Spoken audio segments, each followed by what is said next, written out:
Hello. Yes, yes. Oh, I am back. I am back, old guy. See, I told you I'd be back. You didn't believe me. It's been so long. But I told you I'd be back. I told you I'd make more. I think I did anyway in my last. I know I said enjoy science, but I can't remember what else I said. Oh, you want to go over some last minute lines? Oh, and the makeup too? You want to go with the makeup? Oh, alright. Alright, let's go with the makeup.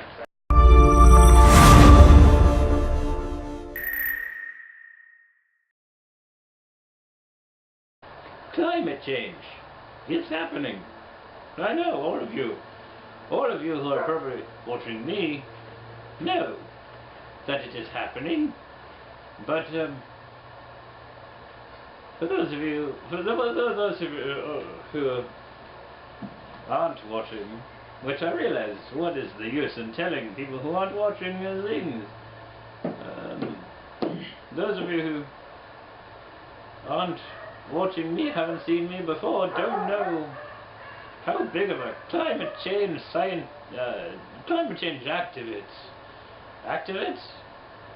advocate, that's the word I'm looking for. My brain is rattled quite a lot. But I am a huge... Yes, there is a dog outside. Dogs exist in the climate, so I approve. I approve. See? That shut it up. Insert laugh track. Well, back to climate change. After that long pause there. So, I am a huge climate change activist, and being a socialist is completely natural. Big socialist, completely natural, and I actually think a little bit that being an atheist also contributes to my climate change supporting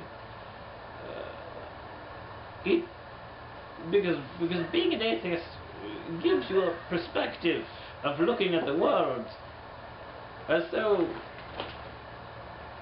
you really see the world for what it is, because everything is what it is. It's sort of the atoms and the molecules and atoms and protons and neutrons and electrons, and seeing all of it and all of life and its genetic wonder. And that's one reason why I wanted to become a geneticist in the first place, because of all of the wonder that exists in the world at the genetic level, the cellular level.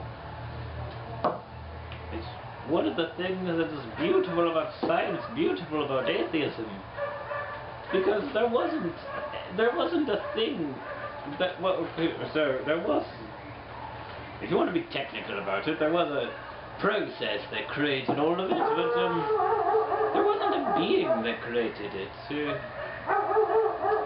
wasn't a being that created the world. All of this, it all starts, no pun, well, pun a little bit intended, from the grassroots. It all started from the bottom and sprouted up out of the earth and came up from where it exists. So why wouldn't we protect it? And besides, we have to live here, so why wouldn't we protect it? I would like to take this time to to advocate for the elimination of all gasoline and oil companies and gasoline and oil use. I would like to ask all of you to give up gasoline, and, well, obviously this is not going to be a thing that can happen overnight, but we'll say gradually over the next 5 years we will phase out all fossil fuels, and we'll be I'll be using clean energy. We will have wind turbines everywhere, and solar panels on the majority of buildings and powering cities with the power of the sun. And yes, we will be using nuclear energy. We're not, no, obviously not in bomb form, but it was an important discovery when they discovered the atomic bomb, that they could, when you could fuse nuclei and fizz nuclei. That was an important discovery for energy's sake. So we will be using some nuclear, some solar, some wind, a combination of all of these energies, and I admit it is not my field of expertise, the science involved, but it's similar areas. I have my ear to the ground. I have several friends who work in this area, so I hear that they're working on a hydrogen-powered engine. That would be fascinating. There are people working on a dihydrogen monoxide powered engine. This is the latest. I heard, because there's 72% nitrogen in the atmosphere, so there are people working on a nitrogen powered engine, which, I don't know, sounds fascinating. A nitrogen powered engine to run through our futures, to run towards everything, and I say kudos to them for figuring out how to use a nitrogen powered engine. And many people will come back at this and say, but Dr. Tomenti, things there have been many advances with fossil fuels, many advances with gasoline and oil, and you just want to throw all of that away. And I suppose really what I am saying is, no, I don't want to throw away the history, but we have to stop this somewhere, sometime. Why not now? It'll only get more expensive as we go forward to... will only get more expensive to make the shift to clean energy as we move forward, as these things often do. So why not now? Why wait? I find no evidence for why we should wait. Why should we postpone switching over simply because there are companies, these billion-dollar companies that will lose money? They have billions, literally hundreds of billions of dollars. They'll manage. That's all I'll say on that. They'll manage. But there are many new jobs that will be formed in the switch to clean energy, and people will transfer over from one energy to another, and we'll make the shift, and manufacturing of cars, and manufacturing of power stations, and the infrastructure will increase, and will increase the number of light rails and high-speed trains. And if Chicago, or if Wisconsin can get their act together and get the shit out of their ears, we may have a high-speed rail from Minneapolis to Chicago, and that would be a delightful thing. Imagine a high-speed rail, and I imagine, yes, there would be stops along the way, but I imagine you would. I wonder if you would have less stops than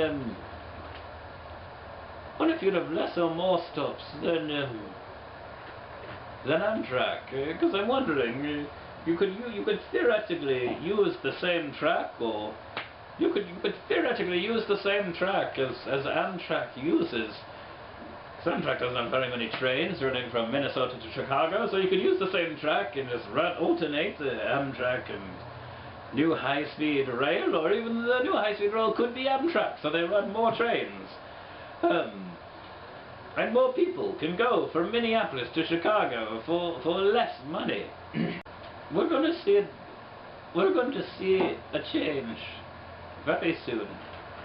That is, of course, unless either Donald Trump or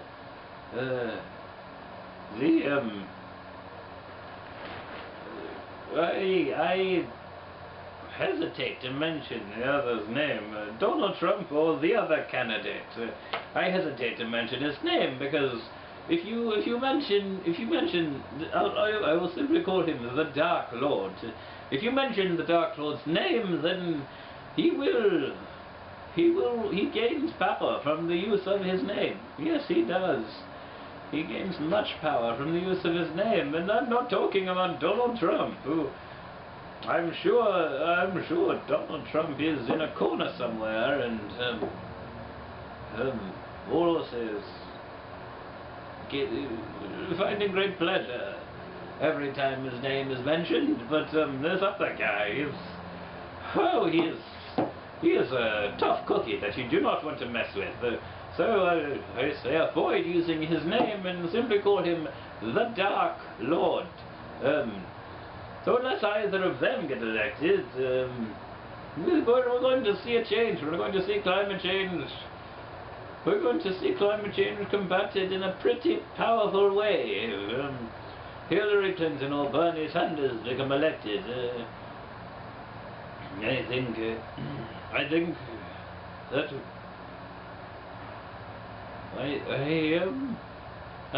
yes.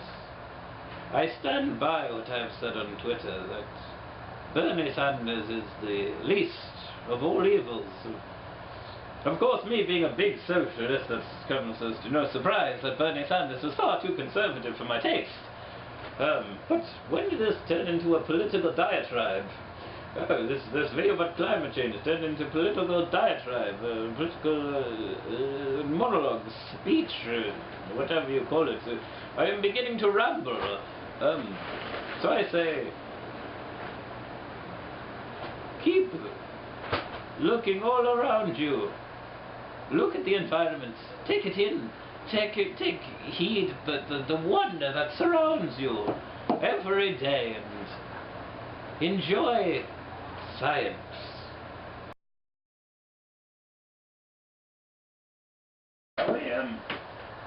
Yes, makeup situation.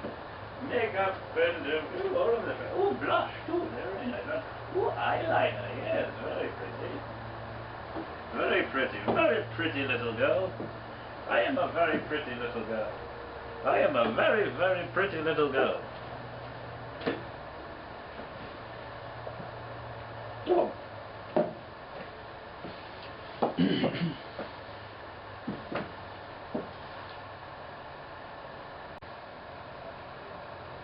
And I am hearing a person. Oh, well, that is what happens when you shoot a video outside, I'm told. Yes! Back to... well... That was good. That was very good. If you want me to sit back in? Should we get some stills? Should we get some stills of me? Some thinker poses, some...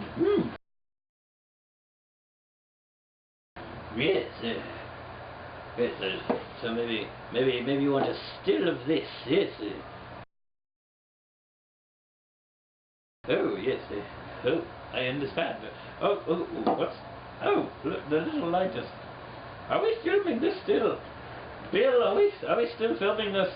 Why don't you turn the damn camera...